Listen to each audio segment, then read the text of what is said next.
Hello student, last time हम लोग discuss कर रहे थे force between two charge particle that is F equals to K Q1 Q2 by R square. ये discuss कर रहे थे। हमने बोला था कि अपने पास एक चार्ज है Q1 और ये दूसरा चार्ज क्या है बेटा Q, और इनके बीच का सेपरेशन अगर आ रहा है तो ये इनके बीच फोर्स लगेगा।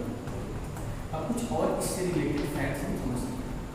अब मान लो अगर हमने आपसे बोला कि आपके पास ये चार्ज है बेटा, इसके बगल में ये चार्ज क्या है Q, सपोज इसने इस पे फोर्स लगाया है, ओके, देन यहाँ पे तीसरा चार्ज लगाते हैं Q3, तो ये भी इस पे कुछ फोर्स लगा समथिंग F डैश, तो क्या इसके आने से ये F चेंज हुआ तो इस F पे कोई फर्क नहीं पड़ेगा। It means force between two charge particle is independent that of the third charge. अगर हमने आपसे बोला कि आपके पास दो चार्ज पार्टिकल तो इनके बीच का जो फोर्स है बेटा F equals to K Q1 Q2 by R square, वो थर्ड चार्ज से इन्फ्लुएंस होकर चेंज नहीं होगा। हाँ, इस पे नेट फोर्स जरूर कुछ हो जाएगा। नेट फोर्स क्या हो जाएगा बोलो, F नेट आपका हो जाएगा F प्लस F डैश हो जाएगा, लेकिन इस पे कोई फर्क नहीं पड़ेगा। ओके, चलो अब आगे डिस्कस करते हैं। अब हमें देखना है बेटा कि वेक्टर फॉर्म क्या होता है। क्या देखना है बेटा? Vector form of Coulomb's, vector form of Coulomb's law. देखो इसको डिस्कस करते हैं। हमने बोला कि मान लो ये आपका कार्टेशियन x और ये क्या है बेटा, मान लो यहाँ पे एक चार्ज p1, यहाँ पे एक चार्ज p2। अब हमने बोला कि इसका पोजीशन वेक्टर ओरिजिन से क्या ले लेते हैं बेटा, चार्ज के Q, यहाँ पे इसको चार्ज Q2 लेते हैं और इसका ओरिजिन से पोजीशन वेक्टर क्या होगा बेटा R। ओके, हमें तो इनके बीच का सेपरेशन चाहिए। इनके बीच का सेपरेशन क्या होगा बेटा, इनके बीच का सेपरेशन क्या होगा R होगा इधर। ओके, तुम इस साइड में ले सकते हो, उससे कोई दिक्कत नहीं। अब ये वाला इसको क्या करेगा, रिपीट, अगर दोनों प्लस है तो अलाउंग द लाइन कहाँ फोर्स लगाएंगे F2, तो ये इसको इधर रिपेल करेगा। कितना फोर्स लगाएगा F1, मतलब 1 पे 2 लगा। तो ध्यान से देखो, अगर इनकी वैल्यू लिखी हो तो हमने ऐसा बोला कि जो वेक्टर R है इसका मैग्नीट्यूड क्या है बेटा R, इट मींस की सेपरेशन क्या है R है। तो अगर हम F21 को लिखना चाहें बेटा तो F21 क्या हो, पहले मैग्नीट्यूड लिखो। क्या फॉर्मूला होता है कि Q1 Q2 by R square, ये दोनों का मैग्नीट्यूड तो सेम होता है। अब डायरेक्शन में तो इधर चलो वेक्टर लगाते हैं। हमें डायरेक्शन के लिए क्या देखना होता है बेटा कि किस वेक्टर से इसका डायरेक्शन रिप्रेजेंट करते हैं, और उसके लिए हमें यूनिट वेक्टर चाहिए। क्या चाहिए बेटा, यूनिट वेक्टर। तो देखो इधर वेक्टर R है तो R का क्या लेंगे हम यहाँ पे यूनिट वेक्टर, क्योंकि हमें डायरेक्शन से मतलब है। तो डायरेक्शन के लिए हम लोग यूज करते हैं यूनिट वेक्टर। अच्छा, R कैप की वैल्यू क्या होती है बोलो, किसी भी वेक्टर का यूनिट वेक्टर क्या होता है बेटा, वेक्टर अपॉन उसका मैग्नीट्यूड। तो अगर यहाँ पे आप पुट करोगे तो क्या हो जाएगा बोलो, F21 इक्वल्स टू क्या हो जाएगा बोलो, K Q1 Q2 by R square into क्या होगा बेटा, vector R by R, that is K Q1 Q2 vector R upon क्या होगा बेटा R Q। तो यहाँ से आप F12 को अगर लिखना चाहोगे तो सॉरी F21, तो ये आपका क्या आ जाएगा K Q1 Q2 by R Q into vector R। अब ये आपका क्या आ गया F21 का डायरेक्शन। अब ऐसे किसको कैलकुलेट करेंगे बेटा, ऐसे कैलकुलेट करेंगे F12 को क्या लिखेंगे K Q1 Q2 by R Q into, ध्यान से देखना इस F21 का डायरेक्शन कहाँ था, जिधर R का डायरेक्शन है उधर किसका डायरेक्शन है F21 का। F12 का डायरेक्शन R देखो इधर है और F21 कहाँ है, अपोजिट में।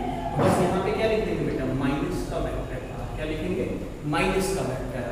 तो आप लिखोगे F12 equals to K Q1 Q2 by R Q, आगे माइनस लगा लो और यहाँ क्या लिखा वेक्टर, ये आपका हो गया F।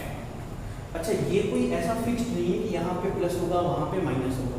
वो डिपेंड करेगा कि आप आर कैसे ले रहे हो। अच्छा, इस आर को थोड़ा सा समझते हैं। देखो ये आपका क्या है, यहाँ से यहाँ, क्या ये R1 है बेटे, यहाँ से यहाँ, यही हमारा क्या है R2 फिगर, ये हमारा क्या है R। ध्यान से देखो इसमें रिजल्टेंट कौन है, रिजल्टेंट कौन होता है जिसका टेल टेल से अटैच्ड हो और हेड हेड से अटैच्ड हो। तो R2 क्या है रिजल्टेंट, तो क्या लिखेंगे, वेक्टर वेक्टर एडिशन याद करो, R2 equals to R1 plus, तो R की वैल्यू क्या हो जाएगी R2 माइनस 1, ये आपका क्या हो जाएगा R का। तो आपको अगर पॉइंट दे, ये पॉइंट अगर दे तो हम लोग इसका यूज करके R निकाल लेंगे और फिर यहाँ पे सॉल्व करके हम लोग फोर्स कैलकुलेट करेंगे। ओके, अब एक बात और, इसका यूज कहाँ है, बेसिकली अपने को इसका कोई बहुत ज़्यादा यूज नहीं है, क्योंकि ये कब काम आएगा जब हम 3D में चलेंगे। जैसे हमने बोला क्यूब के कॉर्नर पे है, क्यूबाइड के कॉर्नर पे है, पेंटागन है, हेक्सागन है, ऐसे अगर अपने मल्टीपल साइड्स होंगे तो वहाँ के लिए ये ज़्यादा हमें काम आएगा। तो अगर उससे पहले हमें लगाना है तो उसके लिए हमारे पास इजी स्टेप्स है, उनको देखेंगे। तुम एक काम करो, इसे अच्छे से नोट करो, फिर हम इस पर एक एग्जाम्पल देते हैं। आगे देखते हैं, एक उसी पे बेस्ड एग्जाम्पल देखते हैं। ये एक्स एक्सिस, ये वाई एक्सिस। अब हमने बोला यहाँ पे एक चार्ज पार्टिकल है, इसका कोऑर्डिनेट 3,0, इट मीन्स या चलो डायरेक्ट यहाँ पे 4 मिला। यहाँ पे एक अपने पास चार्ज पार्टिकल है जो कि 5 गुलाम का है, इसका कोऑर्डिनेट है 0,4, आपसे कह रहे हैं force between this two particles. पहले इन्हें मिला दो, इस वाले पे फोर्स का मतलब है और इस वाले पे क्योंकि दोनों क्या है प्लस। तो अब इस F की वैल्यू कैसे कैलकुलेट करेंगे, देखो vector form F equals to क्या होता है कि Q1 Q2 by R cube into vector, पहले हमें क्या निकालना पड़ेगा वेक्टर R। कैसे कैलकुलेट करेंगे, देखो पहले R1 लिखो, इसको R1 ले लेते हैं, क्या होगा ये इसको चलो उसमें लिया था तो ले लो, ये आपका हो जाएगा 4j, 4 और वाई एक्सिस में j। R2 ले लो, इसमें देखो सिर्फ x एक्सिस, तो क्या लिखेंगे 3i कैप। अब बोलो R क्या होगा, R2 minus R1, it means 3i cap minus 4j। अब ये आपका R है, अब इसका मैग्नीट्यूड निकालो, वेक्टर R का magnitude that is R which is equals to √4 square अब प्लस 3 स्क्वायर दैट इज 5। अब हमें डिस्टेंस पता चल गया कि 5 है। अगर डिस्टेंस 5 है तो अब इसमें पुट कर दो, क्या होगा F की वैल्यू k, Q1 की वैल्यू 4, Q2 की वैल्यू 5 अपॉन R3, तो क्या 5 का क्यूब हो जाएगा इनटू क्या होगा बेटा वेक्टर R, और वेक्टर R कितना है 3i cap minus 4j cap. आप इसे चाहो तो थोड़ा और सॉल्व कर लो, k की वैल्यू भी रख सकते हो अगर इच्छा हो तो। देखो एक 5 तो यहाँ से कैंसिल 2 बचेगा, तो क्या होगा 4k by 25 into 3i cap minus 4। ये आपका क्या है आंसर। वेक्टर का यूज यहाँ पे भी, एक और आपको होमवर्क टाइप का देते हैं, इसे ट्राई करें। बस वेक्टर निकालो और आंसर सपोज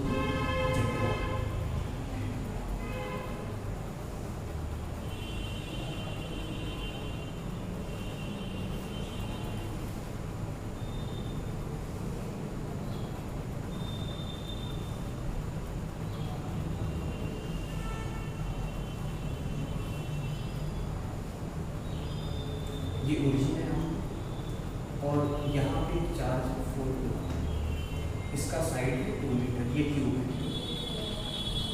और यहाँ पे एक ओरिजिन पे एक चार्ज 3 किलो। आपसे कह रहा है कि find force on 4 coulomb due to 3। ये आपका होमवर्क है, वेक्टर फॉर्म से ट्राई करना आ जाएगा। ठीक है, आगे चलिए। अब ये तो हुआ वेक्टर। अब नेक्स्ट आता है बेटा सुपर पोजिशन प्रिंसिपल। देखो क्या superposition principle. Superposition principle क्या है? अगर हमारे पास ये एक चार्ज है, सपोज Q, इस चार्ज यहाँ पे मान लो क्या है Q1, यहाँ पे क्या है Q2, यहाँ पे क्या है बेटा Q3, ऐसे n चार्जेस है। तो क्या सब फोर्स लगाएगा? तो Q1 वाला इधर लगाएगा, क्या लगाएगा F2, Q2 वाला इधर लगाएगा, क्या लगाएगा F2, Q3 वाला इधर लगाएगा, क्या लगाएगा बेटा F3, और भी होंगे तो ऐसे ही लगाएंगे। तो जो इस नेट चार्ज होगा, इस हमारे Q पे net force on charge Q, वो इन सब का वेक्टर होगा। F1 का वेक्टर प्लस F2 का वेक्टर प्लस F3 का वेक्टर, और भी होंगे उनको इसी टाइप से क्या करेंगे ऐड करेंगे। अब इसी पे बेस्ड एग्जाम्पल देखो, यहाँ पे एक एग्जाम्पल मान लो हमने बोला आपसे ये ऐसे कर लेते हैं,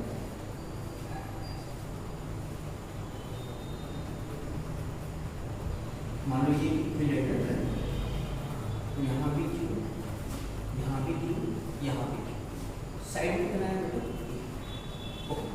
आपसे कह रहा है किसी एक चार्ज पे फोर्स कैलकुलेट करो। कैसे करेंगे? देखो बोला F net on any one charge, ये आपसे बोलता है कि आप इसे फाइंड आउट करो। अब कैसे फाइंड आउट करेंगे ये हम लोग देखते हैं, तो इसे नोट करो पहले, फिर हम ये रेक्टेंगल, यहाँ भी Q, यहाँ भी Q, और यहाँ जो साइड क्या था इक्विलेटरल है, तो एंगल 60 है। फोर्स कहाँ लगता है बेटा? अलोंग द लाइन, कहाँ लगता है? Along the line join.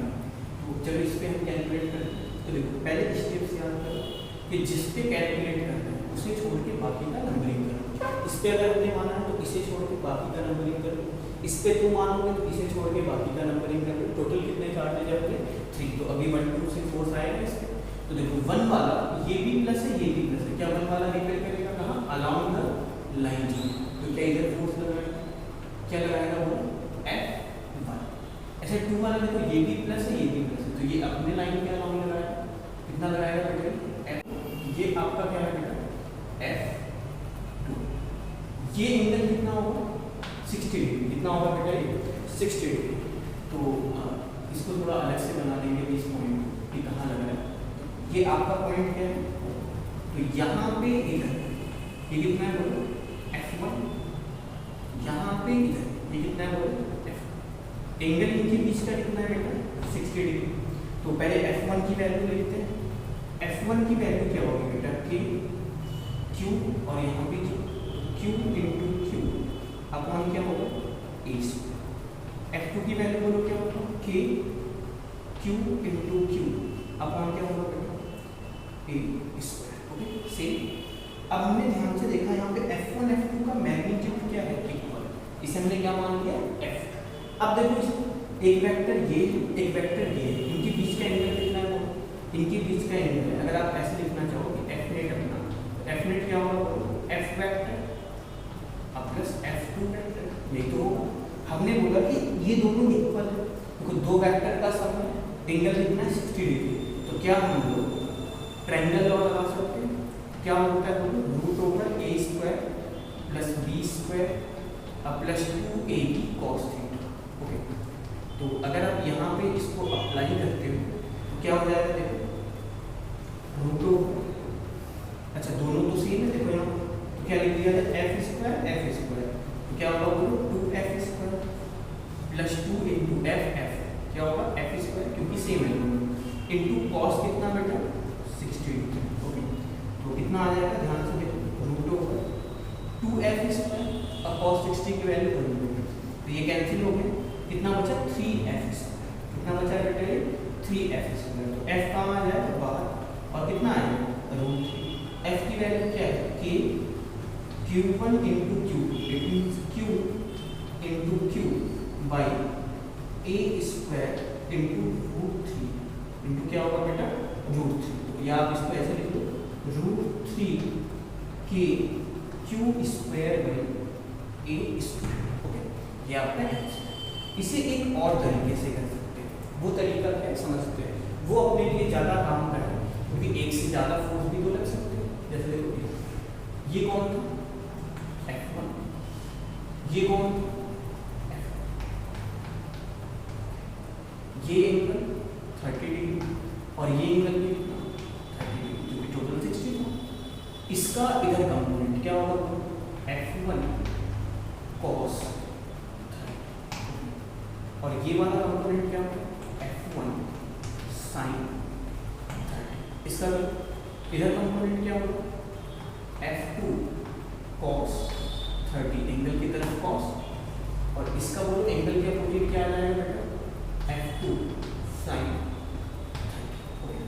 x वाले में ये दोनों, y में ये दोनों, तो हम क्या लिखेंगे बेटा Fx, x वाले फोर्स लिखो तो क्या होगा F1 sin 30, देखो पॉजिटिव x एक्सिस पे है, माइनस F2 sin 30, क्यों क्योंकि ये नेगेटिव डायरेक्शन में।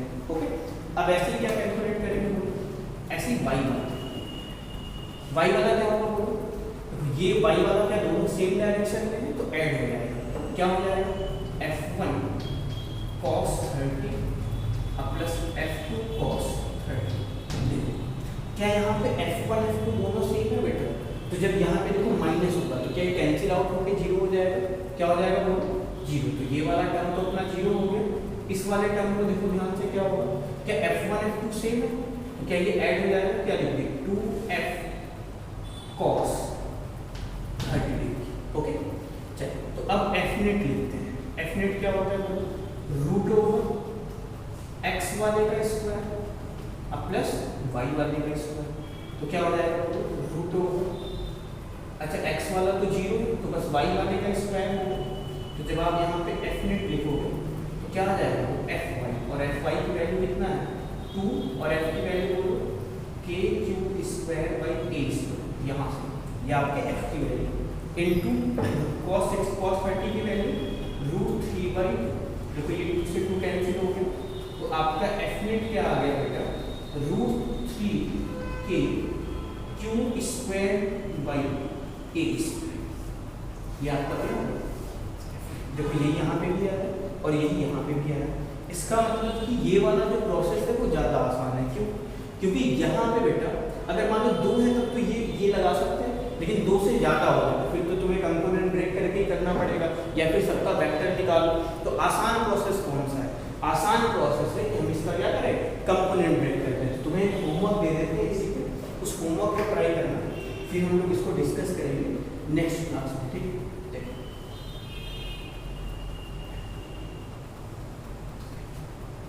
यहाँ पे चार्ज की, यहाँ पे चार्ज की, यहाँ पे 2p और यहाँ पे साइड A, ये माइनस आपसे कह रहा है find force on minus q charge, find net force on minus q charge. एक और लिख लो इसी टाइप का